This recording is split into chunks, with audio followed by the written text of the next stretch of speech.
Hello, नमस्ते छात्रों। मैं आज आपको ब्लॉग लेखन के बारे में जानकारी दूंगी। ब्लॉग लेखन यह व्यवहारिक हिंदी में एक टॉपिक है, उसके बारे में जानकारी लीजिए छात्रों। ब्लॉग लेखन यह एक टेक्निकल अर्थात तकनीकी प्रक्रिया है। इसके लिए डोमेन अर्थात ब्लॉग के शीर्षक को रजिस्टर कराना होता है। इसके बाद उसे किसी सर्वर से जोड़ना पड़ता है। उसमें अपनी विषय सामग्री समाविष्ट करके हम इस माध्यम का प्रयोग कर सकते हैं। भारत में 2002 के बाद ब्लॉग लेखन आरंभ हुआ और देखते देखते यह माध्यम इतना लोकप्रिय हुआ, साथ ही इसमें अभिव्यक्ति के नए माध्यम के रूप में मान्यता भी प्राप्त हुई। विज्ञापन, फेसबुक, व्हाट्सएप, एसएमएस आदि द्वारा इसका प्रचार होता है। आकर्षक चित्रों, छायाचित्रों के साथ विषय सामग्री यदि रोचक हो तो पाठक ब्लॉग की प्रतीक्षा करता है और उसका नियमित पाठक बन जाता है। ब्लॉग लेखन से आर्थिक लाभ भी हो जाता है छात्रों। विशेष रूप से हिंदी और अंग्रेजी ब्लॉग लेखन का पाठक वर्ग व्यापक होने के कारण इससे अच्छी आय होती है। विद्यार्थी अपने अनुभव तथा विचार ब्लॉग लेखन द्वारा साझे कर सकते हैं। प्रत्येक विद्यार्थियों अपनी जीवन शैली, अपना संघर्ष, अपनी सफलताएं विभिन्न रूपों में अभिव्यक्त कर सकता है छात्रों। राजनीतिक विषयों के लिए अच्छा प्रतिसाद मिल सकता है। शिक्षा विषयक ब्लॉग पढ़ने वाला पाठक वर्ग बहुत बड़ा है।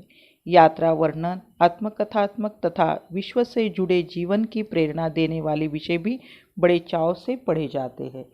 ब्लॉग लेखन में बरती जाने वाली कुछ सावधानियां इस प्रकार है, इसको जान लीजिए और आपको भी ब्लॉग लेखन करना है। मैं ब्लॉग लेखन के बाद जानकारी देने के बाद आपको 2-3 उदाहरण दूंगी और समझाऊंगी कि किस प्रकार से ब्लॉग लेखन करते हैं।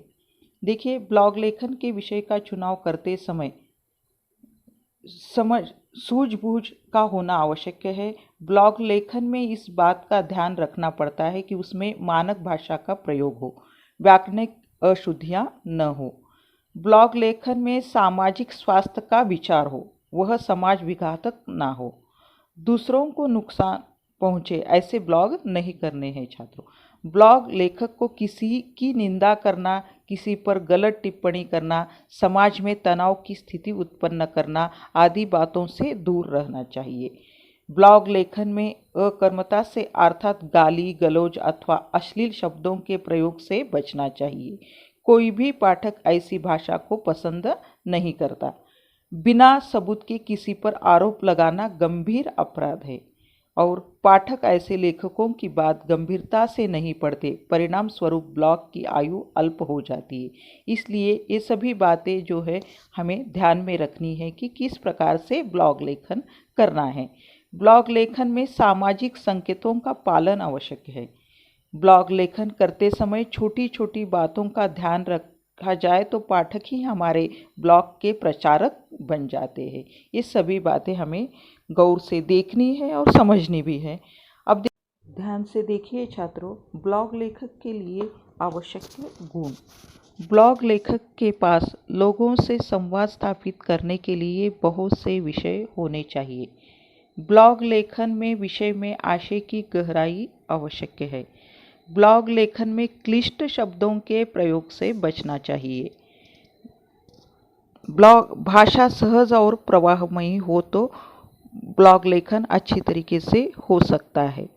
जिस क्षेत्र या जिस विख्यात व्यक्ति के संदर्भ में आप लिख रहे हैं, उस व्यक्ति से आपका संबंध कैसे बना, किसी विशेष भेंट के दौरान उस व्यक्ति ने आपकी कैसे प्रभावित किया, इस पर भी ध्यान देना जरूरी है। देखिए, सतत लेखन के द्वारा ही यह संभव है। जिस प्रकार एक गायक प्रतिदिन रियाज करके राग और बंदिश में निपुण हो जाता है, उसी प्रकार निरंतर लेखन से लेखक की एक शैली विकसित होती है और पाठक को प्रभावित करती है। देखिए छात्रों, ब्लॉग निर्माण करने की प्रक्रिया का एक चार्ट मैं दे रही हूँ, उसे देखिए, पढ़िए ताकि आपको ब्लॉग किस प्रकार से रजिस्टर करते हैं इसके बारे में जानकारी मिलेगी। ब्लॉग लेखन के बारे में समझिए ताकि इससे आपको एक व्यवसाय का माध्यम भी आप इसको बना सकते हो। देखिए, अब ब्लॉग लेखन किस प्रकार से करते हैं उसके कई उदाहरण मैं आपको देना चाहती हूँ उसके बारे में जानिए। देखिए, एक उदाहरण के लिए एक प्रयोग हम यहाँ पर करेंगे और उसके बाद दूसरा प्रयोग करेंगे। ऐसे ही जितने हो सकते हैं उतने प्रयोग हम करेंगे। अब देखिए, अपने शहर की विशेषताओं पर ब्लॉग लेखन करना है हमें। तब इसमें क्या लिखना है, तो शहर की जनसंख्या कितनी है इसके बारे में जानकारी आपको ब्लॉग लेखन में देनी है। उसके बाद शहर का मुख्य व्यवसाय कौन सा है उसके बारे में भी आपको जानकारी देनी है। और तीसरा जो है, विद्यालय, कॉलेज व चिकित्सालय किस प्रकार के हैं उसके बारे में भी आपको जानकारी देनी है। और अन्य आकर्षण, उस शहर में अन्य कौन से आकर्षण हैं, तीर्थ क्षेत्र है या कुछ मंदिर है या कुछ अन्य आकर्षण है या कोई जू है, इसके बारे में भी आपको जानकारी देनी है। अब देखिए, दूसरा जो ब्लॉग लेखन हमको करना है, दूसरा उदाहरण जान लीजिए। ग्रामीण समस्याओं पर ब्लॉग लेखन हमको करना है, समझिए। देखिए, भारत की 70% आबादी जो है गांव में रहती है। अंत ग्रामीण क्षेत्रों की हालत ही हमारे देश का वास्तविक प्रतिबिंब है।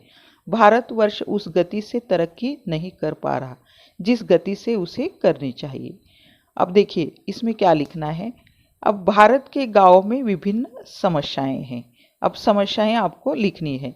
पहले तो गरीबी, इसके बारे में जानकारी देनी है। और उसके बाद जो है बेरोजगारी, बहुत सारे गांव हैं भारत में और उसमें बेरोजगारी है, उसके बारे में भी आपको लिखना है।